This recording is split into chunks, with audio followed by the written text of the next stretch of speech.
जय हिंद। आज का करंट अफेयर जो है, जो कोट लिखी है, पहले हम इसे स्टार्ट करते हैं। ये कोट जो है डॉक्टर एपीजे अब्दुल कलाम। आज जो है डॉक्टर एपीजे अब्दुल कलाम की बर्थ एनिवर्सरी होती है, तो उन्होंने बड़ी सुंदर सी कोट लिखी है। वैसे भी हम सबको बोलते रहते हैं, सूरज की तरह तपना चाहिए हम सबको। जिस दिन हम ये सीख लेते हैं ना, सूरज की तरह तपना, तो रिजल्ट आपका जब भी आएगा ना, आप you shine like a sun. ठीक है, यहाँ पे फर्स्ट लिखा है, first one like a sun. Ma'am कहती है कि शाइन लाइक ए सन। ठीक है, do you want to shine like a sun? First one like a sun. ठीक है, सूरज की तरह चमके। ठीक है, डायमंड जो होता है ना, कोल की खानों में ही मिलता है, तो उस तरह अपने आप को थोड़ा सा एक्टिव करें। ठीक है, रोल अपना सोए कम, मोबाइल कम देखे, रील्स कम देखे। ठीक है, पहले टॉप 8 क्वेश्चंस देखिए, वन लाइनर करंट अफेयर्स के। अदानी एंड गूगल ने पार्टनरशिप की है। ये जो पार्टनरशिप है, ये है कि भारत को लार्जेस्ट एआई हब बनाया जाए। ठीक है, India largest AI data hub in a boost to country digital economy. ठीक है, अडानी एंड गूगल्स, किसने पार्टनरशिप किया? अडानी और गूगल्स ने पार्टनरशिप किया to build India largest AI data. ठीक है, ये भी यहाँ सेकंड देखिए, सोनाली घोष। सोनाली घोष जो है डायरेक्टर है काजीरंगा नेशनल पार्क की। वेरी इंपॉर्टेंट क्वेश्चन है ये हमेशा ही करंट अफेयर रहेगा। काजीरंगा नेशनल पार्क जो है असम में है। Kaziranga national park famous for one horn rhinoceros, और यहाँ पे बोल रहे कि सोनाली घोष जो है फर्स्ट फीमेल है, first female director the Kaziranga national park. और ये पहली किसी के साथ, ये पहली भारतीय बन चुकी है जिनको IUCN Kenton R Miller award से सम्मानित किया गया है। इससे IUCN Kenton R Miller award. आज हमने पढ़ना भी IUCN है, आगे पढ़ेंगे IUCN तो पूरा। ठीक है, ये हर एक एग्जाम में IUCN से क्वेश्चन रहता है। ये बड़े इंपॉर्टेंट क्वेश्चन है, खासकर ये JK SSB SI के लिए बड़े इंपॉर्टेंट, तुम्हारे लिए ये इंपॉर्टेंट है। RINC के लिए सोनाली घोष इंपॉर्टेंट है। ठीक है, first female of Kaziranga national park, और इतना ऊपर, ये तो सब एग्जाम्स के लिए इंपॉर्टेंट है। अगेन नोबेल प्राइज जो है, पीस प्राइज, डोनाल्ड ट्रम्प को नहीं मिला। ये नोबेल पीस प्राइज जो है, ये वेनेजुला मारिया कॉर्निया मैकोडा को मिला गया। वेनेजुला की फीमेल है जिनको नोबेल पीस प्राइज से सम्मानित किया गया है, मारिया कॉर्निया मिकाडो। क्या नाम है? मारिया कार्नियो मिकाडो। इससे पहले 2023 में, अब आपके लिए क्वेश्चन में दे रही हूँ, 2024 में किसको नोबेल प्राइज दिया गया था? तो याद है, पीस नोबेल प्राइज किसको दिया गया था? बट 2023 का आपको इसलिए याद रखना है, 2023 में भी फीमेल को दिया गया था, ईरान की थी। उसका नाम क्या था? अभी तो मैंने तुमको क्वेश्चन पूछने, हाँ, एनीवन? नरगिस मोहम्मदी। क्या नाम था? नरगिस मोहम्मदी। नरगिस मोहम्मदी को 2023 में वेरी इंपॉर्टेंट क्वेश्चन है, ये ईरान की फीमेल थी जिसको क्या दिया गया? Nobel Peace Prize. ठीक है, और नोबेल पीस प्राइज भारत में सबसे पहले मिला, किसको मिला? मदर टेरेसा को। ये भी याद रखिएगा, मदर टेरेसा को भारत का पहला नोबेल पीस प्राइज मिला था। और मदर टेरेसा जो है, इसको मैग्सेसे अवार्ड पाने वाली ये पहली भारतीय भी थी। बट भारत रत्न नहीं दिया गया। She is not Indian, she acquired Indian citizenship, due to that she get the Nobel Peace Prize for Nobel Peace Prize and the Magsaysay Award। ठीक है, बिना भारत रत्न को नहीं मिला उसको, दिया नहीं है वैसे।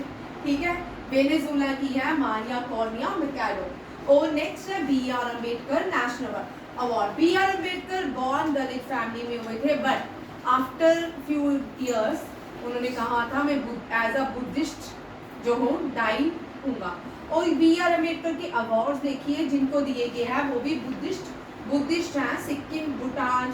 इनका नाम है Lengdup Dorji Bhutia. Lengdup Dorji Bhutia from Sikkim. Bhutia is a tribal community of the Sikkim, याद रखिएगा। इंडिया के भूटिया जो है एक बहुत बड़े फुटबॉलर भी रह चुके हैं। वो भी सिक्किम से आते थे। और इन्होंने सिक्किम में एक पार्टी भी बनाई थी, दैट इज हमारो सिक्किम। अब आप उस प्लेयर का नाम बताइएगा।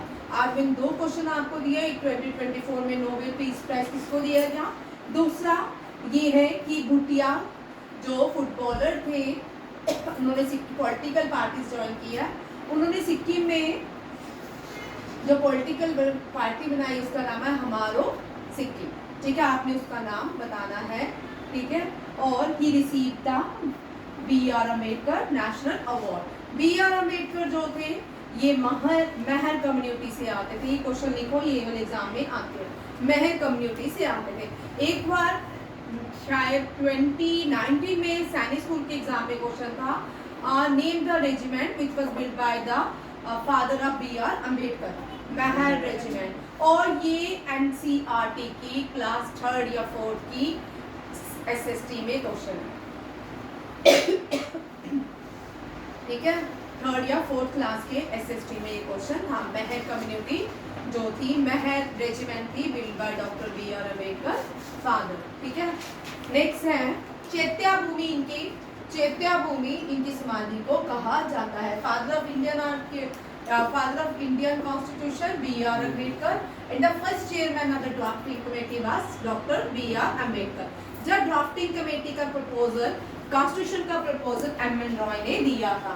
M.N. रॉय ने दिया था। किसने दिया था? आइडिया किसके पास था? M.N. रॉय के पास। M.N. रॉय के बाद जब कॉन्स्टिट्यूएंट असेंबली बनाएगी, कॉन्स्टिट्यूएंट असेंबली जो है 9 दिसंबर 1942 को जो पहला प्रेसिडेंट, टेम्परेरी प्रेसिडेंट बनाया गया सच्चिदानंदा सिन्हा थे।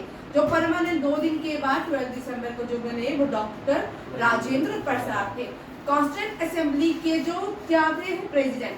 अब आता है कॉन्स्टिट्यूएंट असेंबली के अंदर जो है ड्राफ्टिंग कमेटी बनाएगी। किसके लिए बनाएगी? कॉन्स्टिट्यूशन तैयार करने के लिए। और उस कॉन्स्टिट्यूशन तैयार करने के लिए ड्राफ्टिंग कमेटी के जो चेयरमैन बनाएंगे वो डॉक्टर B.R. अम्बेडकर थे। ठीक है, और बहुत बड़ा इतना लेंथीएस्ट इंडियन कॉन्स्टिट्यूशन है, जितने भी दुनिया थी हमने सबसे कॉपी एंड पेस्ट कर लिया। आयरलैंड से डायरेक्टली प्रिंसिपल लिया, USSR से ज्यादातर हमने जो 5 ईयर प्लान्स लिए, तो और UK और USA से तो कुछ भी नहीं छोड़ा होगा, कनाडा से भी हमने कुछ भी नहीं छोड़ा होगा। ठीक है, 3, 4, 5 ऐसी कंट्रीज हैं जिनसे हम बोरो करते गए और हमारा कॉन्स्टिट्यूशन तैयार हो गया। ठीक है, ये दुनिया का लॉन्गेस्ट रिटन कॉन्स्टिट्यूशन भी है, लेंथीएस्ट कॉन्स्टिट्यूशन भी है, रिजिड भी है, फ्लेक्सिबल भी है। और इसको बनाया किसने? Doctor B.R. अम्बेडकर ने। ठीक है, याद रखिए। और डॉक्टर B.R. अम्बेडकर की जो समाधि है वो कहाँ पे? चैत्या भूमि। कहाँ पे? महाराष्ट्र में, क्योंकि बॉर्न इन महाराष्ट्र। नेक्स्ट है हंगेरियन। हंगरी की कैपिटल बुडापेस्ट है। हंगरी जो है बुडापेस्ट है, जिसको नहीं याद होती एक क्वेश्चन आप सबको हिस्सा लाएगा, स्टेट और कैपिटल, दुनिया की कंट्री और कैपिटल से। ठीक है, हंगरी, हंगेरियन, ये हंगेरियन ऑथर है, इनको लिटरेचर के लिए अवार्ड दिया गया। इनका नाम है लैस्लो क्रासेनहॉर्काई। ठीक है, अब इसको ये गूगल प्रोनाउंसिएशन करिए। ठीक है, इसका नाम आप याद रखिएगा, लेस्लो के। ठीक है, लेस्लो के। ठीक है, वॉन द लिटरेचर अवार्ड। अब वर्ल्ड का करेंगे तो इंडिया का भी करेंगे। लिटरेचर अवार्ड जो है पहला भारत में जो पहला दिया गया 1913 में दिया गया। 1913 में भारत में जो पहला नोबेल प्राइज मिला और एशिया का भी पहला था, वो किसको दिया गया? R.N. टैगोर को। R.N. टैगोर की बुक जो थी गीतांजलि के लिए दिया गया, क्योंकि 1911 में R.N. टैगोर ने प्रिंस के प्रेज में नेशनल एंथम गाया था भारत का। ठीक है, किंग की प्रेज में 1911 में कोलकाता सेशन में R.N. टैगोर ने नेशनल एंथम ही गाया था। ठीक है, नेशनल सॉन्ग वंदे मातरम है और नेशनल एंथम जो जन गण मन है। और 1913 में ये दिया गया उनको नोबेल प्राइज। उसके बाद यूके का सबसे हाईएस्ट सिविलियन अवार्ड भी इनको सम्मानित किया गया। यूके का जो हाईएस्ट सिविलियन अवार्ड था वो कौन सा था? Knighthood award. फिर 1920 में इन्होंने नाइटहुड अवार्ड के टाइटल को क्या किया? वापस कर दिया, because of the Jallianwala Bagh मैसकर। ये भी याद रखिएगा। इनका नाम है वेरी इंपॉर्टेंट क्वेश्चन। ये न्यू डायरेक्टर जनरल बने हैं यूनेस्को के, किसके? यूनेस्को के। यूनेस्को का हेडक्वार्टर पेरिस फ्रांस में है और यूनेस्को जो है United Nation Education and Education Organisation, पहले इसको पूरा पढ़ते थे, United Nation Education Social and Cultural Organisation था, आजकल इसका शॉर्ट नेम दे दिया गया है यूनाइटेड नेशन एजुकेशन ऑर्गेनाइजेशन, ठीक है। और इजिप्ट के जो इजिप्ट से आते हैं खालिद एल एनी, ये जो है न्यू चेयरमैन डायरेक्टर जनरल बने हैं यूनेस्को की, ठीक है। यूनेस्को की जो 2025 की मीटिंग हुई, it was chaired by India. Very very important question, याद रखिएगा। यूनेस्को की पहली बार इंडिया ने चेयर की 2025 में। और इस साल यूनेस्को की जो हेरिटेज साइट्स आई है वो कौन सी है? Maratha landscape, military landscape, Maratha military landscape, ठीक है। याद रखें, खालिद एल एनी जो है इजिप्ट के, इनको डीजी बनाया गया है यूनेस्को का। यूनेस्को जो है यूएन की बॉडी है, यूनिसेफ भी बॉडी है। यूनिसेफ का हेडक्वार्टर न्यूयॉर्क में है। WHO का वर्ल्ड हेल्थ ऑर्गेनाइजेशन का जेनीवा स्विट्जरलैंड में है। ILO का भी जेनीवा स्विट्जरलैंड है। फूड एंड एग्रीकल्चर ऑर्गेनाइजेशन का हेडक्वार्टर कहाँ पे? रोम इटली में है, ये याद रखिएगा। नेक्स्ट है, ये कल हमने डिटेल में पढ़ा था इंटरनेशनल मॉनेटरी फंड।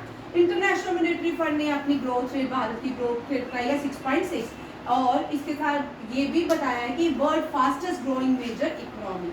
अगर कोविड नहीं होता शायद आज हम इस इकोनॉमी को यहाँ तक नहीं पहुँच पाते, क्योंकि डीमोनेटाइजेशन के बाद इंडिया जो है 2.1%, 2.2% GDP भारत की थी। बट उससे पहले जब doctor Manmohan Singh prime minister थे, जब वो छोड़ के गए थे तो 7.9 एस्टिमेट की जा रही थी, और उसके बाद डीमोनेटाइजेशन हुआ, भारत की GDP 2.1 आ गई। और बट कोविड में भारत ने क्या किया? खुद ही सारी चीजें बनाई।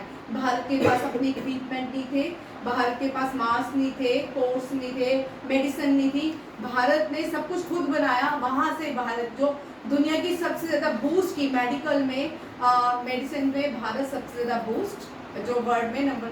अब रिसेंटली USA ने भारत में टैरिफ लगाया इंडियन मेडिसिन के ऊपर, ठीक है, क्योंकि इंडिया की यहाँ पे लड़ाई भी देखने को मिली थी। जॉनसन एंड जॉनसन, बहुत सारी मेजर, अब दुनिया में जब कोविड हुआ, जर्मनी हो गया, UK की फार्मास्यूटिकल कंपनीज होगी, रशिया की होगी, ब्राज़ील की होगी, बहुत सारी ऐसी कंट्रीज थी जिनको लगा कि दुनिया की सबसे बड़ी पॉपुलेशन कहाँ पे है? इंडिया में। चाइना तो अपना जुगाड़ कर ही रहता है, तो अब हम किसको ये सारी चीज़ें सेल करेंगे? इंडिया में करेंगे। बट इंडिया ने अपनी वैक्सीन बनाई और पूरी दुनिया के जो गरीब कंट्री थी वहाँ पे फ्री ऑफ कॉस्ट ही दे दी, ठीक है। और यहाँ पे बहुत सारी कंट्रीज, पहले तो WHO अप्रूवल ही नहीं कर रहा था भारत की मेडिसिन को, और बाद में जब अप्रूवल जो इंडियन मेडिसिन है वो बेस्ट प्रूफ हुई, और इसका जो डेटा है वो भी चोरी हो गया है, ठीक है, कोविड का। ये भी यहाँ 6.6% ये आपका आ गया। अब थोड़ा पीछे जाऊंगी इंटरनेशनल मॉनेटरी फंड पे, क्योंकि ये क्वेश्चन वेरी इंपॉर्टेंट है। बैंकिंग कल की ये रेट्स देखिए, ये भी देखिए, GDP देखिए, GDP प्रोजेक्शन, ठीक है, कल जो नहीं आप यहाँ देखो, ठीक है। EY ने दिया है फाइनेंशियल FY होता है फाइनेंशियल ईयर 2026 का 6.7। आप करो, आपको इसका क्वेश्चन आएगा इससे, इकोनॉमिक्स से, ठीक है। S&P ग्लोबल रेटिंग 6.5 है, फिचिंग का रेटिंग 6.9 है, SBI 6.35 है, नुमेरा 6.2 है, IMF 6.4 है, इंडिया रेटिंग एंड रिसर्च 6.3 है, एशियन डेवलपमेंट बैंक 6.5 है, ठीक है। ये भी यहाँ, और उसने कहा है कि 27 तक 6.7% भारत की रेटिंग हो जाएगी। वेरी वेरी इंपॉर्टेंट क्वेश्चन, पहले ये 2018-19 में बहुत बार रिपीट होते थे क्वेश्चन बैंकिंग में, और इसको कीजिए, ठीक है, क्योंकि अभी आपको जो बैंकिंग का ये आता है, इसके बाद जो 3 मंथ की स्लैब्स के भी रिजल्ट आते हैं वो भी पूरा टेबल करना है, ठीक है। ये भी बैंकिंग का क्वेश्चन है ये आपके यहाँ पे। और बैंकिंग से RIMC RMS 9th क्लास आपको एक क्वेश्चन जरूर रहेगा। नेक्स्ट है, यहाँ देखो,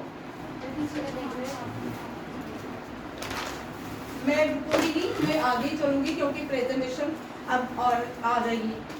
पहले दो इस पूरे मंथ में राइट का मुश्किल ही है, ठीक है। यहाँ देखो नेक्स्ट क्वेश्चन,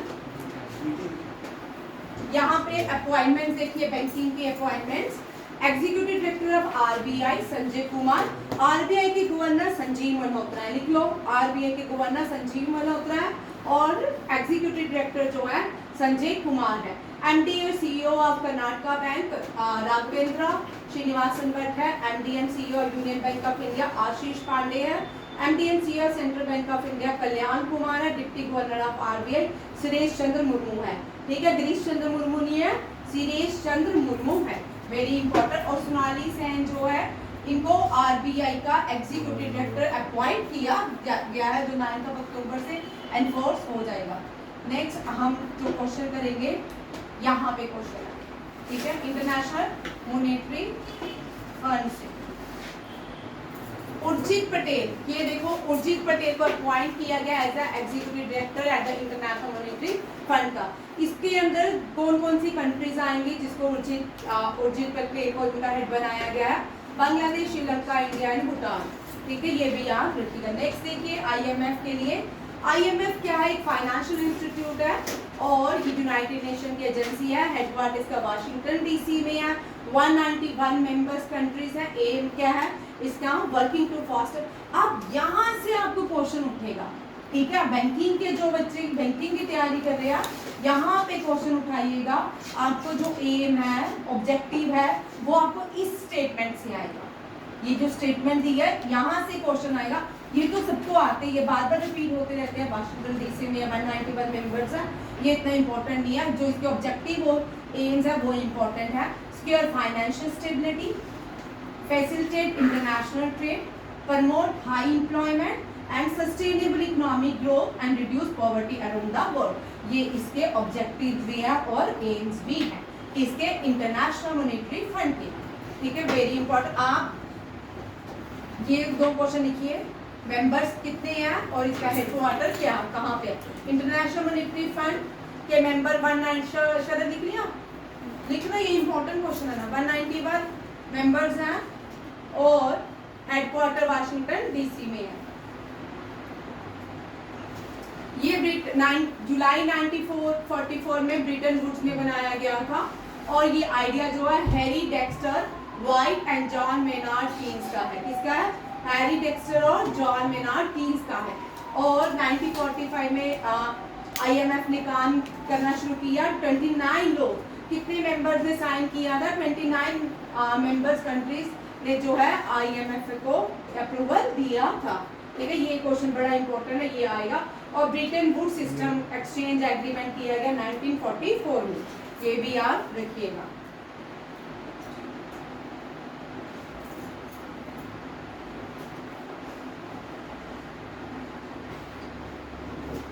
आज का करंट अफेयर देखिए, ये सारे।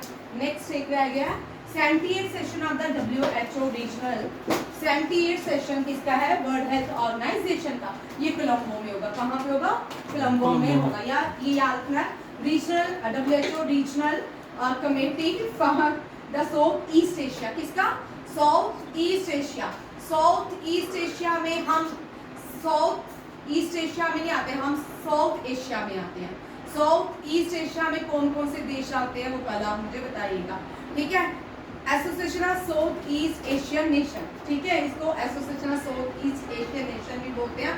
फॉर्मली जब बनाई गई थी 5 कंट्रीज के साथ बनाई गई थी, बाद में 5 और ऐड हुई, अब लास्ट ईयर 1 और ऐड हुई, 11 जो है ये कंट्रीज बिलोंग करते हैं। चाइना जो होता है साउथ एशिया में नहीं आता है, चाइना ईस्ट एशिया में आता है। किस में आता है? East Asia. ईस्ट एशिया की कंट्री सबसे कम है। ईस्ट एशिया में China, Hong Kong, Japan, north Korea, south Korea और ऊपर आधा सोच लो मंगोलिया, ठीक है, और रशिया थोड़ा सा आ सकता है, ठीक है, ऊपर ही। नेक्स्ट यहाँ पे ये 3 पोर्ट्स हैं, इनको अप्रूवल मिल गया है ग्रीन हाइड्रोजन हब। ये भारत के 3 पोर्ट्स हैं जो हब्स बनाएंगे ग्रीन हाइड्रोजन हब। ये पोर्ट्स कौन से हैं? Deendayal port, VO Chidambaram and Paradip ports. Deendayal जो है ये गुजरात में है, बीओ चिदम्बरम तमिलनाडु में है, एंड प्रादीप, जिसको प्रादीप भी बोलते हैं, पैरादीप भी, ये जो है ये उड़ीसा में है। ठीक है, इसका initiative the make in India initiative के अंदर इनको ग्रीन हाइड्रोजन हब बनाया जाएगा। क्या बनाया जाएगा? Green hydrogen hub. अब एक एक करके सारा ये क्वेश्चंस आपको जो क्लास में उठाया ना रीजन ये वाला, देखिए सारे क्वेश्चंस। ठीक है, अभी पहले मैं आपको ये तीनों बता देती हूँ, फिर कोर्स के नाम वो इम्पोर्टेंट है, फिर एक एक करके तीन पार्ट्स में मैंने इसको डिवाइड किया है। पहले तो इस क्वेश्चन को है, फिर तीनों को वन लाइनर की तरह है, फिर उसके बाद इनकी इम्पोर्टेंस क्या है, ये सबके लिए इम्पोर्टेंट है। ठीक है, दीनदयाल पोर्ट अथॉरिटी जो है ये खांडला पोर्ट, ये आज़ादी के बाद पहला जो पोर्ट बनाया गया जिसको हम खांडला पोर्ट कहते हैं, ये gulf of Kutch on the Indian west side में लोकेटेड है। बीओ चिदम्बरम पोर्ट जो है ये टुट्टीकोरी या फॉर्मली इसको टुट्टीकोरिन भी कहा जाता था, ये कहाँ पे है? Eastern coast. नेवल कमांड्स जो है, नेवल इंडियन नेवी जो है 3 पार्ट्स में डिवाइड है, eastern command, western command and eastern command, western command and southern command. ये जो है इंडियन नेवी, ये फोर्स है, बट ये जो है इंडियन नेवी जो है 3 कमांड्स में डिवाइड है। इनके 3 सबसे बड़ा जो कमांड है इसका eastern command Visakhapatnam. Indian navy की विशाखापट्टनम सबसे बड़ी कमांड है, हेडक्वार्टर है विशाखापट्टनम ईस्टर्न कमांड का।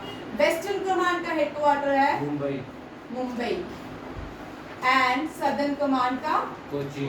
Very good, Kochi, Kerala. ठीक है, ये तीनों ही है, बट ये जो है, बट इंडियन नेवी का हेडक्वार्टर जो है वो न्यू दिल्ली में है। कहाँ पे है? न्यू दिल्ली। ये भी यहाँ रखिएगा। दीनदयाल पोर्ट जो है इसको पहले खांडला पोर्ट कहा जाता था और इसको आप दीनदयाल उपाध्याय पोर्ट भी कहा जाता है। और आज़ादी के पहले जो भारत का सबसे बड़ा पोर्ट था वो कराची पोर्ट था, और कराची पोर्ट क्या हो गया है, अब कराची तो हमारे पास नहीं रहा। उसके बाद जो पहला पोर्ट बनाया गया वो खांडला पोर्ट है। बड़ी बार क्वेश्चन आता है, और ये गुजरात में गल्फ ऑफ कच्छ आता, किसके पास है? Gulf of Kutch. अब gulf of Mannar, gulf of Kutch, gulf of Cambay, ये अलग पूछ सकते हैं, तो यहाँ पे आपको क्वेश्चन चेंज कर सकते हैं। ठीक है, gulf of Mannar, gulf of Cambay, यहाँ पे तीनों अलग से नाम लेके आपको पूछ सकते हैं किसके किनारे सिचुएटेड है। ठीक है, ये तीनों गल्फ आपको याद रखने हैं। बीओ चिदम्बरम पोर्ट तमिलनाडु में होगा, ईस्टर्न कोस्ट में है। पैरादीप जो है ये बे ऑफ बंगाल। उड़ीसा में जो नदी है वो महानदी है, कौन सी है? महानदी। और महानदी कृष्णा, कावेरी, गोदावरी, ये सारी कहाँ जाती हैं? बे ऑफ बंगाल में। कहाँ जाती है? Bay of Bengal. इनको ईस्टर्न फ्लोइंग रिवर भी बोलते हैं, और ये कहाँ पे जाती है? Bay of Bengal. Paradip port जो है ये कहाँ पे है? Jagatsinghpur district of Orissa, eastern coast में लाई करता है। और ये कन्फ्लुएंस, यहाँ पे बड़ी, ये क्वेश्चन पहले एक बार आ चुका है, मैंने इसको ऐड किया। ये जो पैरादीप पोर्ट है ये किस नदियों के, 2 नदियों के मिलन से बनता है, कन्फ्लुएंस से बनता है, Mahanadi river and Bay of Bengal. Very very important question, ये एक बार एग्जाम में आ चुका है। नेक्स्ट मेजर पोर्ट्स, पहले ये आप टेबल बनाइए। Kandla port Gujarat, Mumbai port Maharashtra, Jawaharlal Nehru port जो है ये लार्जेस्ट, और ये लैंडलॉर्ड पोर्ट है, भारत का फर्स्ट लैंडलॉर्ड पोर्ट है, लैंडलेस नहीं है, लैंडलॉर्ड पोर्ट है। ठीक है, जवाहरलाल नेहरू, इसको नवाशवा पोर्ट भी कहा जाता है, मुंबई के पास। मार्मुगोवा गोवा में है, न्यू मंगलुरु पोर्ट कर्नाटका में है, कोचिन पोर्ट केरला में है, चेन्नई पोर्ट तमिलनाडु में है। खांडला, मुंबई, जवाहरलाल नेहरू, मार्मुगोवा, न्यू मैंगलोर, कोची एंड चेन्नई कर भी सकते हो। ठीक है, गुजरात, खांडला, महाराष्ट्र में मुंबई पोर्ट और जेएल नेहरू पोर्ट। फिर नीचे आ जाओ, गोवा में ये इस तरह भी बना सकते हो, मार्मुगोवा। फिर नीचे कर्नाटका में मंगलुरु, ठीक है, केरला में कोचीन एंड तमिलनाडु में चेन्नई। जिसको मैप से याद होते हैं वो मैप से भी ऊपर से नीचे आ सकते हो। ठीक है, बिल्कुल इजी है। खांडला, मुंबई, जेएल नेहरू, मार्मुगोवा, मंगलुरु, मालू गोवा, बेंगलुरु, कोची एंड चेन्नई। ठीक है, ये आपके पोर्ट्स आगे। नेक्स्ट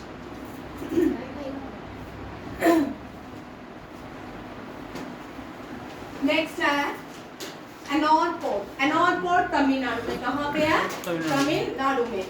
कामराजर पोर्ट, और इसको कामराजर पोर्ट भी कहा जाता है, और ये तमिलनाडु में लोकेटेड है।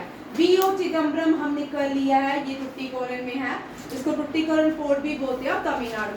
विशाखापट्टनम जो है ये आंध्र प्रदेश में है। Visakhapatnam port is located in Andhra Pradesh. Paradip port Odisha. Shyama Prasad Mukherjee also known as the Kolkata port, ये क्वेश्चन बड़ी बनाता है, और ये कहाँ पे है? वेस्ट बंगाल में। पोर्ट ब्लेयर जो है अंडमान निकोबार में है। अंडमान निकोबार की न्यू कैपिटल जो है वो कौन सी है? श्री विजयपुरम। क्या है? विजयपुरम। ठीक है, आप देखो गुजरात में कौन कौन से हैं, ये बड़ा इंपॉर्टेंट है, ये अभी रिसेंटली कंस्ट्रक्ट किया गया है और इससे क्वेश्चन आने की संभावना है। ठीक है, दीनदयाल पोर्ट एक टाइडल पोर्ट है, largest port by cargo volume. अब यहाँ से आपके एमसीक्यूज यहाँ से होते हैं, और ये जो पोर्ट्स होते हैं बैंकिंग के लिए इम्पोर्टेंट है, क्योंकि कुछ पोर्ट जो होते हैं ये कंपनी, जैसे रिलायंस कंपनी होगी और इंडिया की जो कंपनीज हैं वो चलाती हैं। ठीक है, इसीलिए इसको इसमें ऐड किया गया है। ठीक है, कभी कभी इनके क्वेश्चन, क्योंकि पेट्रोलियम का काम बैंकिंग में आपको इन सेक्टर से क्वेश्चन रहते हैं। ठीक है, पेट्रोलियम, केमिकल और सॉल्ट के लिए इस पोर्ट का यूज किया जाता है। कार्गो वॉल्यूम, इस कार्गो का वॉल्यूम ज्यादा है, और दीनदयाल पोर्ट जो है ये सबसे इंडिजीनियसली पोर्ट बन गया है जहाँ पे सबसे ज्यादा कार्गो लैंड करते हैं, ये भी याद रखिएगा। वर्धमान पोर्ट जो है ये न्यूली बना है, दानू डिस्ट्रिक्ट के पास बना है। One of the India largest upon completion, ये बनने के कगार में है। ये अभी रिसेंटली पढ़ा हमने 2-3 साल से, अब ये न्यू पोर्ट अंडर डेवलपमेंट है। महाराष्ट्र में हमने पढ़ लिया जवाहरलाल नेहरू, इसको लिखिए landlord port. First landlord port of India है जवाहरलाल नेहरू पोर्ट, और यहाँ पे लार्जेस्ट कंटेनर कैपेसिटी है, सबसे ज्यादा कंटेनर कैपेसिटी किस पोर्ट में है? मुंबई पोर्ट। भाई जीके जो आती है पहले ये इतनी आती थी, ये पोर्ट का नाम बताओ। अब यहाँ पे इन क्वेश्चन से जीके आएगी जो नीचे हाईलाइट किए हुए हैं। ठीक है, one of the oldest port in the country, natural deep water harbours handles general यहाँ पे कार्गो ऑयल्स, जो यहाँ पे रिलायंस की सीएनजी गुजरात में भी है, यहाँ से भी भारत जो है ऑयल जो है निकालता है। मुंबई ऑफ से चलो पानी में। महाराष्ट्र हो गया। नेक्स्ट क्वेश्चन है मालू गोवा पोर्ट, ये कहाँ पे है? गोवा में। ये ज्यूरी एस्चुरीज के पास, एस्चुरीज जब नदियां आती है ना बहुत फैल जाती है, बड़े अगर ऊपर से देखते हैं बहुत सुंदर सी एस्चुरीज बनाती हैं जब ये सी या ओशन में मिलने जाती है। ठीक है, this port is known for exporting iron ore. Iron ore कौन से पोर्ट से एक्सपोर्ट किया जाता है? मालमो गोवा। न्यू मैंगलुरु पोर्ट जो है ये petroleum, fertiliser and iron ore, ये भी सेम सम खांडा पोर्ट की तरह काम करता है। ये भी कोचीन पोर्ट जो है ये कोची केरला में है, यहाँ पे passenger vessel important for the spice trade. ये वही पोर्ट है, यहाँ से वास्को डी गामा रीच, सबसे पहले वास्को डी गामा कोची में कैलिकट में रीच हुए थे, जिसको आज हम काजीकोट के नाम से जानते हैं। किसके लिए आए थे? Trade for spices. Kamarajar port, जिसको एनॉर्को पोर्ट भी कहा जाता है, ये पहला कोल और ऑटोमोबाइल ट्रैफिक को कंट्रोल करता है, और यहाँ से शायद जापान में ट्रेड किया जाता है। ठीक है, ये क्योंकि तमिलनाडु में है और ये यहाँ से ट्रेड किया जाता है, हो सकता है, मुझे एग्जैक्ट याद नहीं है।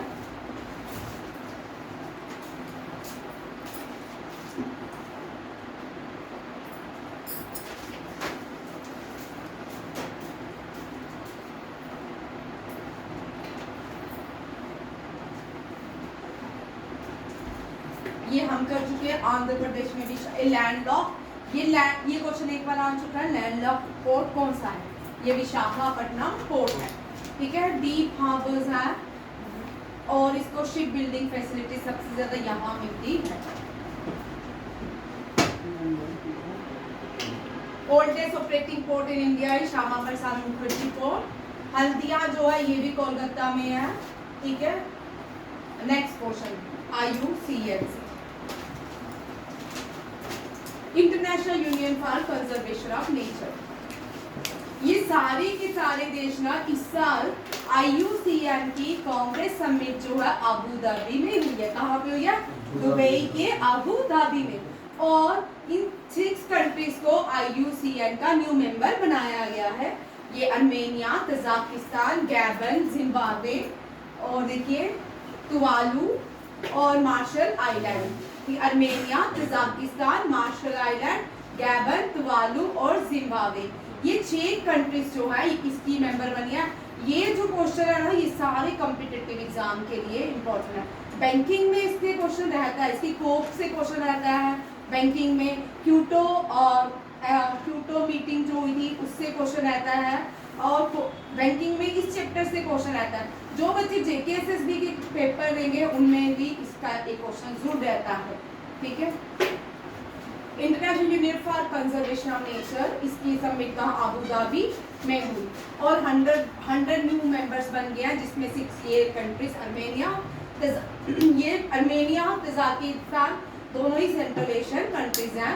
अर्मेनिया तजाकिस्तान पहले USSR के पार्ट हुआ करते थे। Marshall Island, Gabon, Tuvalu and Zimbabwe, ये कंट्रीज मिलके IUCN की 6 न्यू मेंबर्स बनती हैं। थीम क्या रहा जो अबू धाबी में मीटिंग हुई IUCN की? वेरी इंपॉर्टेंट है। थीम है एम्पावरिंग ट्रांसफॉर्मेटिव कंजर्वेशन, ये इसका थीम है और ये हर 4 साल के बाद ऑर्गेनाइज की जाती है। 2021 में, 2016 में हवाई USA में, फिर 2021 में मार्सेल फ्रांस में और 2025 में कहाँ पे हुई? ये अबू धाबी दुबई में हुई। IUCN established in 1948, headquarter Gland Switzerland, member 1400 member है इसके अब तक।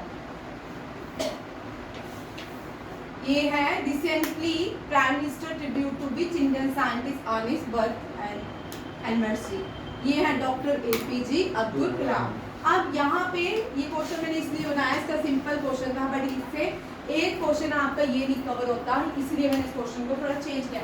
आपके प्रेसिडेंट ऑफ इंडिया सारे जितने भी उनके बारे में डिटेल क्वेश्चन है वो सारे कवर होंगे और कौन कौन से प्रेसिडेंट ने कौन कौन सी पावर, वीटो कौन कौन सी पावर का यूज किया। अब तक भारत के 15 प्रेसिडेंट रह चुके हैं। कितने प्रेसिडेंट रह चुके हैं? 50। डॉक्टर राजेंद्र प्रसाद फर्स्ट, और ये डॉक्टर राजेंद्र प्रसाद जो थे longest serving president of India. कौन थे? Longest serving. 5 वाले क्वेश्चन लिखिए जो आपके एग्जाम में आते हैं, ठीक है। देखिए, who was the president of India during emergency 1977? Who was the president of India during emergency? VV Giri. VV Giri. VV Giri 2 bar president रह चुके हैं। एक बार वो एक्टिंग प्रेसिडेंट रहे थे और जो फर्स्ट मुस्लिम प्रेसिडेंट कौन थे भारत के? जाकिर हुसैन। जाकिर हुसैन की डेथ के बाद VV गिरी एक्टिंग प्रेसिडेंट रहे, फिर उसके बाद एक और एक्टिंग प्रेसिडेंट बने, फिर उसके बाद VV गिरी ने पूरा टेन्योर कंप्लीट किया। और VV गिरी जो फर्स्ट इमरजेंसी जो इंदिरा गांधी ने लगाई थी उसमें प्रेसिडेंट कौन थे? VV Giri. Who was the president of India during Operation Blue Star? ज्ञानी जैल सिंह। प्राइम मिनिस्टर है। Who was the president of India during Operation Blue Star? ये क्वेश्चन आते हैं, ठीक है। ज्ञानी जैल सिंह। ज्ञानी जैल सिंह जो थे ना, इनकी जो मृत्यु है उसको एक नाम दे दिया गया कि इनका कार एक्सीडेंट हुआ था। बट जो फॉर्मर होम मिनिस्टर थे बूटा सिंह, वो भी कांग्रेस से थे, बट उन्होंने कहा था ट्रक ने 2 बार ज्ञानी जैल सिंह को मारा था। अगर एक्सीडेंटली होता तो एक बार टक्कर होती है तो चला जाता है, तो बट ज्ञानी जय सिंह को 2 बार उनके ट्रक, उनकी जो गाड़ी थी उनको 2 बार मारा गया था। बट बड़ी सारी इंडिया में ऐसी कॉन्स्पायरेसी हैं जिनको दबा दिया जाता है, ठीक है। और देखिए next question, who was the president of India during second war between India and Pakistan in 1962?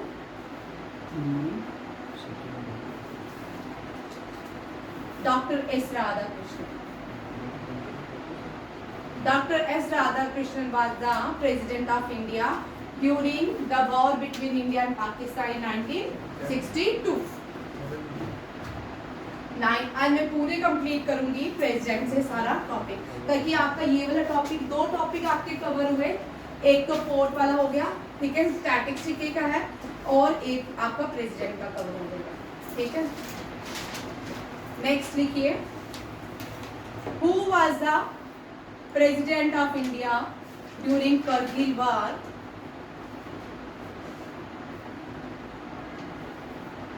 K.R. Narayanan. He was the 10th president of India. K.R. Narayanan. Who was the president of India during Kargil war?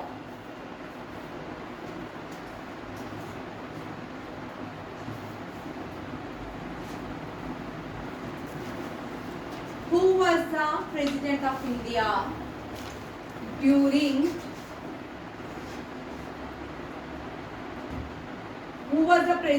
India during India and Pakistan war in 1971?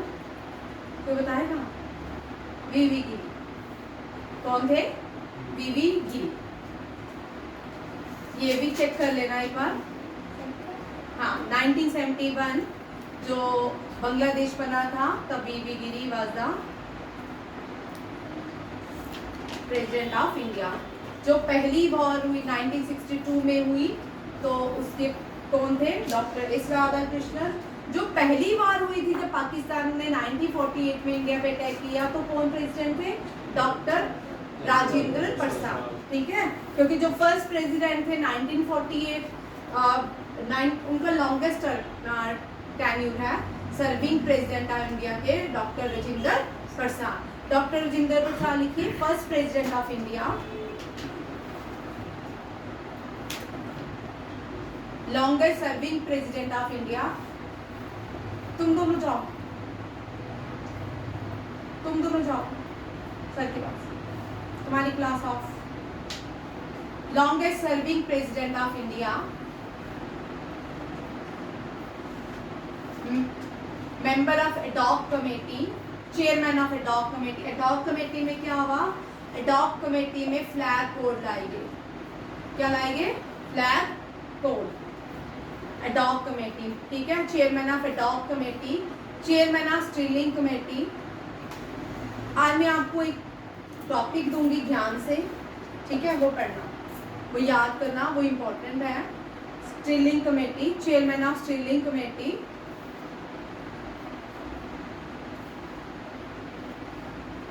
longest first president of Constituent Assembly, first president of Constituent Assembly, first agriculture minister of India, first agriculture minister of India,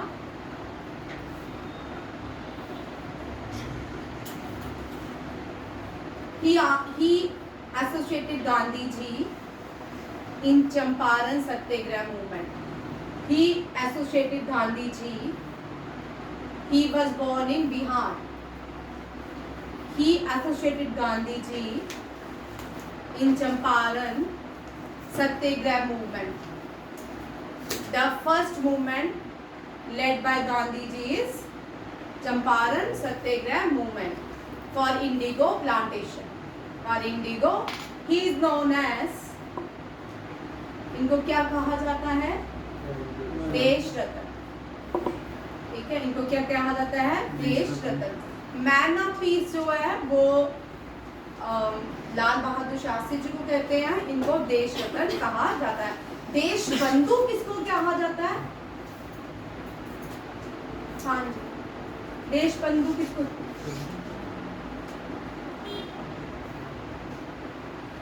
सही है, जो पुराने हैं, नए वालों को नहीं है, ठीक है। विक्रांत जी बोलिए, लिख लो देश बंधु किसको कहा जाता है। सुभाष चंद्र बोस को नहीं कहा जाता, एंड में दास लगता उसको, चित्ररंजन दास बंधु, ठीक है। देश बंधु और देश रत्न दोनों सिमिलर हैं, ठीक है। बच्चे कंफ्यूज होते हैं जब भी चित्ररंजन दास इनका नाम है, देश बंधु को कहा जाता है। ये जो कुछ क्वेश्चंस हैं, और he was the first, he use veto power. कौन सी वीटो पावर इन्होंने यूज की? That is a absolute veto power. ये लिखो, ये वेरी इंपॉर्टेंट। अभी तक वीटो पावर क्या होती है, अनामिका और सिया देखो, वीटो पावर क्या होती है, ठीक है। कोई इंडिया में रोल जो है ना सब प्राइम मिनिस्टर करते हैं। जितने भी लॉज पास होते हैं उनके लिए असेंट किसका चाहिए? लॉ लोकसभा में, राज्यसभा में बन के तैयार हो जाते हैं। फिर उसके बाद जो लास्ट अप्रूवल जाता है वो प्रेसिडेंट का रहता है। प्रेसिडेंट जब तक उन लॉज में असेंट नहीं करता, सिग्नेचर नहीं करता, वो लॉज नहीं बनते, वो लॉज नहीं बनते। उसके लिए उनको प्रेसिडेंट के पास जाना पड़ता था। और यहाँ डॉक्टर राजेंद्र प्रसाद जो भारत के पहले प्रेसिडेंट थे, उन्होंने अपनी पावर्स का यूज किया। प्रेसिडेंट के पास इतनी पावर्स नहीं है भारत के प्रेसिडेंट के पास, बट उनके पास एक पावर है, अगर कोई भी लॉज अकॉर्डिंग टू कॉन्स्टिट्यूशन नहीं होता तो वो उसके लिए क्या कर सकते हैं, उन पावर्स का यूज कर सकते हैं। यहाँ पे डॉक्टर राजेंद्र प्रसाद ने एब्सोल्यूट वीटो का यूज करा। किसका यूज करा? एब्सोल्यूट वीटो का। ये जो वीटो पावर थी किसके लिए थी? पैक्सू किसके लिए था? ये Patiala east Punjab state union के लिए ये पावर जो यूज की गई, इसकी असेंट नहीं दी गई। इसमें इन्होंने कहा ये क्या है? अनकॉन्स्टिट्यूशनल है। क्या है? अनकॉन्स्टिट्यूशनल है, जिसके लिए इस बिल को अप्रूव नहीं किया गया 1954। इसका मतलब 1948 से लेके 1954 तक he was the president of India, and Dr. Rajendra Prasad was the first Indian president who used absolute veto. कौन सी यूज? एब्सोल्यूट। ज्यादातर हमें क्वेश्चन आता है ज्ञानी जैल सिंह से। ज्ञानी जैल सिंह ने कौन सी पावर का यूज किया था? ये थी वीटो पावर। इसकी वीटो पावर। ज्ञानी जैल सिंह ने वीटो, पॉकेट वीटो, कौन सी वीटो का यूज किया था? पॉकेट वीटो का। उन्होंने अपने बिल को अपने पॉकेट में ही रख लिया, और ये जो बिल था पोस्ट ऑफिस बिल था। केस किसके था? Post office bill. इस तरह ये याद रखना है। फिर फॉर्मर प्रेसिडेंट एपीजे अब्दुल कलाम को भी उन्होंने भी अपनी पावर का यूज किया। इन्होंने सस्पेंसिव वीटो का यूज किया। सस्पेंसिव वीटो में क्या होता है कि वापिस चला जाता है पार्लियामेंट में कि दोबारा से इस बिल को मनाए, बट वहाँ पे पार्लियामेंट में फिर अनचेंज कुछ भी नहीं किया, उन्होंने चेंज ही नहीं किया। फिर अप्रूवल हो गया, इस बार में इन्होंने अप्रूवल कर दिया अपने, बोलते कि अपने बेमन से, ठीक है। Former president of India APJ Abdul Kalam used the suspensive veto power of the profit, office of the profit bill, ठीक है। Office of the profit bill क्या होता है? कलाम मुझे बताना, ठीक है। बहुत इजी है, इससे आपको 2 क्वेश्चन और सीखने को मिलेंगे, ठीक है। नेक्स्ट देखो, के आर नारायणन। के आर नारायणन जो भारत के 10th प्रेसिडेंट थे, इन्होंने सस्पेंसिव वीटो पावर का यूज किया। सस्पेंसिव इन्होंने भी किसका यूज किया? सस्पेंसिव वीटो पावर का। और ये क्या था? Union cabinet to impose president ruling state. इन्होंने 2 बार, इनकी टाइम, के आर नारायणन के टाइम लिख लो, एक बार जो वीटो पावर यूज, एक बार बिल जो था उत्तर प्रदेश स्टेट के लिए था। उत्तर प्रदेश स्टेट में जो क्या है, प्रेसिडेंशियल रूल लगाने के लिए इनके पास ये बिल आया था, बट इन्होंने क्या किया? सस्पेंसिव पावर्स को यूज किया। और तब प्राइम मिनिस्टर आई.के. गुजराल थे। कौन थे? आई.के. गुजराल। दूसरी बार फिर से इनके पास बिल आया और इसमें भी उन्होंने वीटो पावर का यूज किया, और वो दूसरी स्टेट बिहार थी। कौन सी थी? बिहार। और प्राइम मिनिस्टर अटल बिहारी वाजपेयी। याद रखिएगा, इनके टाइम, के आर नारायणन के टाइम 2 बार बिल आया। कितनी बार? 2 बार। एक बार स्टेट उत्तर प्रदेश, एक बार बिहार। और जब उत्तर प्रदेश के लिए बिल आया, I K. Gujral was the prime minister and जब बिहार के लिए आया Atal Bihari Vajpayee was the prime minister of India. ये समझ आया क्वेश्चन? अब तक यहाँ पे क्वेश्चन दो तरह से आ सकता है। Name the presidents who use कौन सा वाला है, ये वाला सस्पेंसिव वीटो, ठीक है। Name the prime ministers of India, sorry president of India who use suspensive veto of power. कौन कौन से? के आर नारायणा एंड एपीजे अब्दुल कलाम। ये दोनों याद रखिएगा, बड़ा इंपॉर्टेंट क्वेश्चन है। और सबसे ज्यादा मोस्टली जो क्वेश्चन आता है वो ज्ञानी जैल सिंह से आता है। ज्ञानी जैल सिंह से बहुत बार क्वेश्चन आता है। ज्ञानी जैल सिंह ने पॉकेट वीटो का यूज किया था पोस्ट ऑफिस बिल के लिए, और ज्ञानी जैल सिंह की जो समाधि है उसको क्या कहा जाता है? बोलो भाई। शक्ति स्थल में कहते हैं। ज्ञानी जैल सिंह की समाधि को क्या कहते हैं? एकता स्थल। क्या कहते हैं? एकता। शांति में जेएल नेहरू, जवाहरलाल नेहरू शांति वन है, ठीक है। जो राजीव गांधी वो वीर हैं, राजीव गांधी वीर स्थल, ठीक है। इंदिरा गांधी शक्ति स्थल, और ये जो है ज्ञानी जैल सिंह एकता स्थल। अभी प्रेसिडेंट से क्वेश्चन लिखो। Who was the president of India during first nuclear test? First nuclear test जब Bharat, fourth name is smiling Buddha. First nuclear test conducted during the tenure of prime minister Indira Gandhi and the president was V V Giri. कौन थे? V V Giri. Next देखिए, who was the again who was the president of India during second nuclear test? Prime minister was Atal Bihari Vajpayee and the president was KR. Narayanan. K R. Narayanan. K R. Narayanan के बाद याद रखिएगा APJ Abdul कलाम। APJ Abdul कलाम के बाद जो प्राइम प्रेसिडेंट ऑफ इंडिया बनी थी वो फर्स्ट फीमेल थी प्रतिभा पाटिल। फिर प्रणब मुखर्जी, प्रणब मुखर्जी के बाद रामनाथ कोविंद, फिर आई द्रौपदी मुर्मू, ठीक है। लिखो नेक्स्ट क्वेश्चन लिखो। ये भी हो गया। कौन कौन से? ये चारों क्वेश्चन भी प्रेजेंट से है, ठीक है। लिस्ट देखिए। राजेंद्र प्रसाद फर्स्ट। अब यहां से इनसे क्वेश्चन लिखिए। अब एक और क्वेश्चन बनता है, कौन कौन से भारत के प्रेसिडेंट ऑफ इंडिया थे जिनका बर्थडे एज सेलिब्रिटी सेलिब्रेट किया जाता है? Doctor APJ Abdul Kalam birth anniversary and doctor S Sarvepalli Radhakrishnan, ठीक है। देखिए इनका बर्थ कब होता है? 5 सितंबर on teacher day. Teacher day celebrated because we celebrated birth anniversary of doctor Sarvepalli. ये टीचर भी, ठीक है।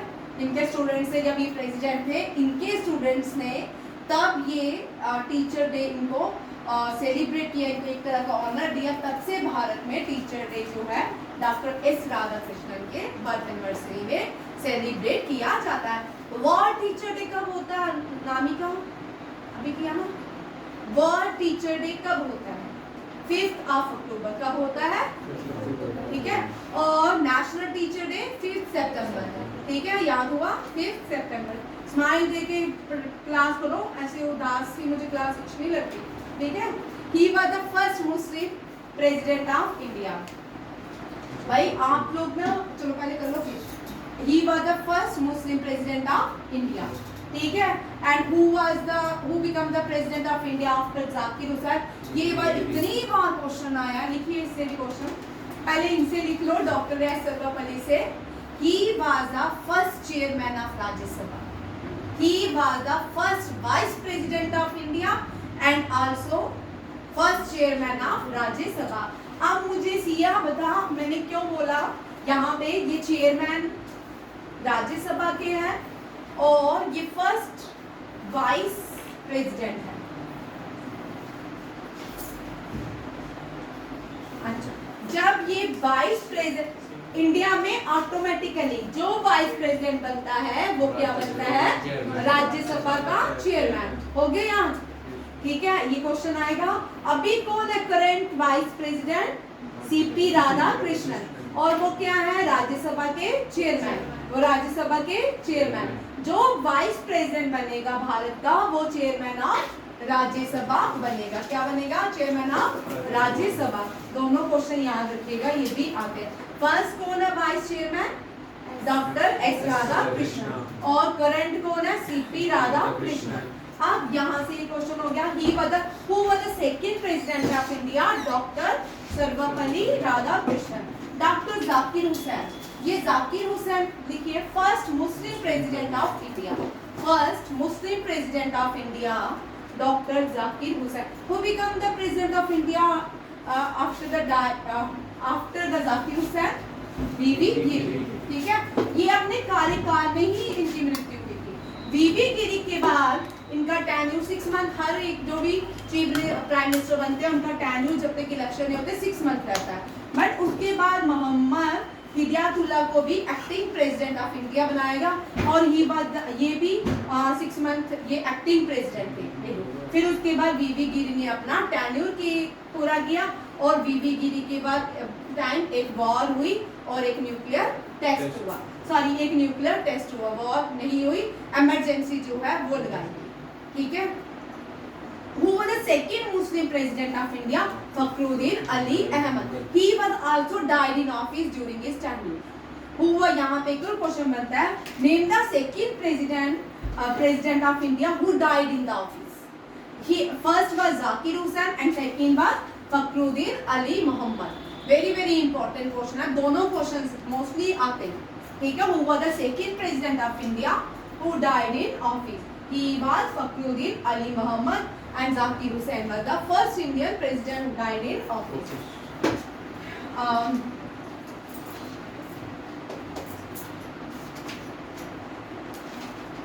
अच्छा जी, अभी मैंने क्वेश्चन करवाया, ठीक है, नए वाले ना बोले पुराना। ताम्र पात्र कौन से इनमें से प्रेसिडेंट को सम्मानित किया गया था? ताम्र पात्र से, ताम्र पात्र कॉपर की प्लेट होती है, फॉर फ्रीडम फाइटर भी थे, ठीक है। चलो पहले 4 में से बताओ, पहले 4 में से जैल सिंह को छोड़ दो, बता। आर वेंकटरमन, पक्का। शंकर व्यापक, मैम के आर नारायण, अरे वाह, नहीं ऊपर वाला भी है क्या? उसमें तो पॉइंट ही नहीं दिया हुआ। चलो अब सबके ये इस तरह के तो मैं क्वेश्चन देती हूँ, पहले हम बड़े सारे इस तरह के क्वेश्चन करते थे, बच्चे करते भी थे। अगर आपको एग्जाम क्लियर करने हैं तो थोड़ा सा अब आप एनकरेज होइए, ठीक है। इस तरह के क्वेश्चंस खुद कीजिए, ठीक है। अब क्या होगा, इससे आपको हमेशा याद रहेगा, इसका आंसर हमेशा याद रहेगा। इनमें से कौन से प्रेसिडेंट है जो बिना ही किसी लड़े हुए सिलेक्ट हो गए? नहीं, हाँ, एपीजे अब्दुल कलाम जो है, मीन्स उनके अपोजिशन में कोई खास लोग नहीं थे।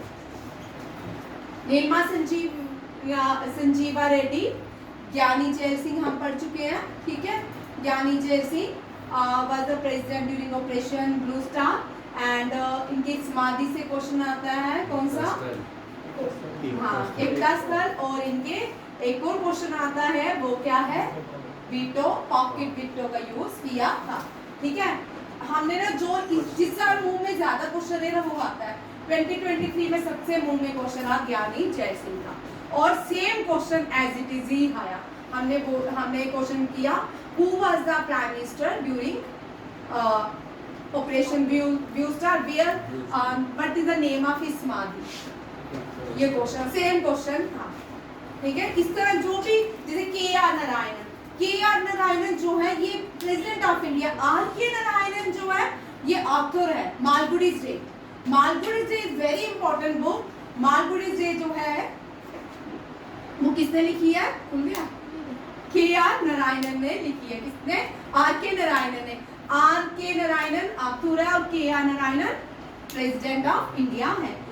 ये आर वेंकटरमन, फिर डॉक्टर शंकर दयाल, एपीजे अब्दुल कलाम, ये 11th प्रेसिडेंट, यहाँ से लिखो 11th president of India and vice and missile man of India and the smallest satellite जो है वो भी क्या है, कलाम सेट।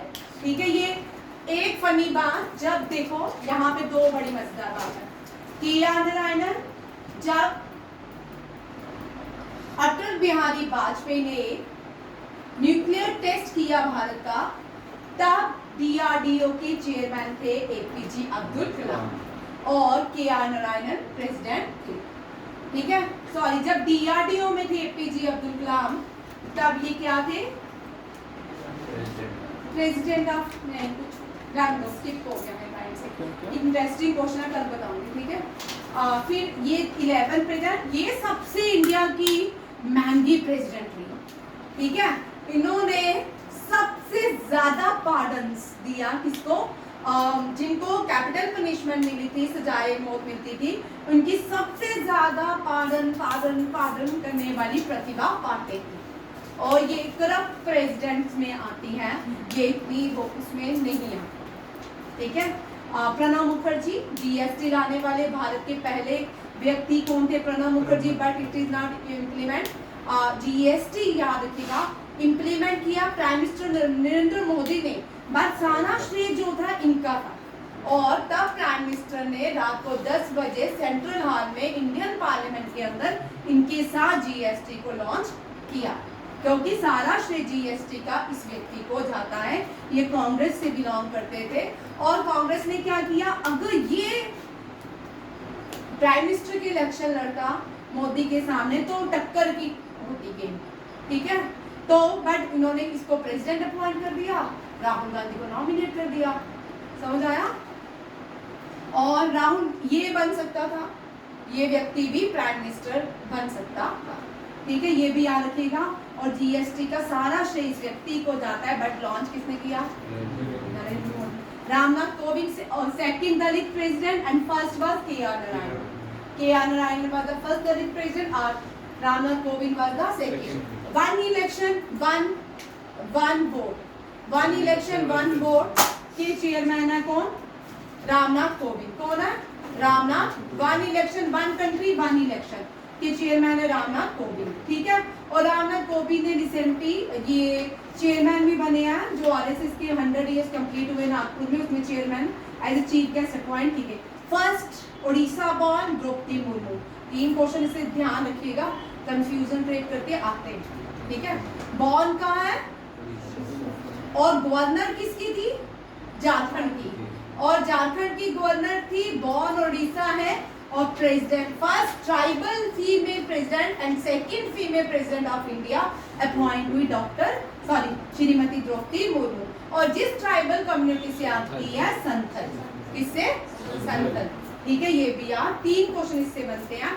एक, कौन सी ट्राइबल कम्युनिटी से आती है, दूसरा ये जो द्रौपदी मुर्मू है ये बॉर्न का उड़ीसा, और झारखंड क्या है इसका, ये फॉर्मर गवर्नर कहाँ की थी, झारखंड की। ठीक है, आपको लगता होगा ये बड़े बड़े लोग यहाँ पहुंचे हैं, है ना, बट इनकी कभी, इसके जो दोनों बेटे हैं, ही बोथ आर नो मोर। इसके बड़ी ट्रेजेडी, बड़ी लाइफ है इस फीमेल प्रेसिडेंट की। आप पढ़िएगा, आपको तब जाके पता चलेगा लोग इस उम्र में भी खड़े रहते हैं। आप भी खड़े होने की कोशिश किया करें।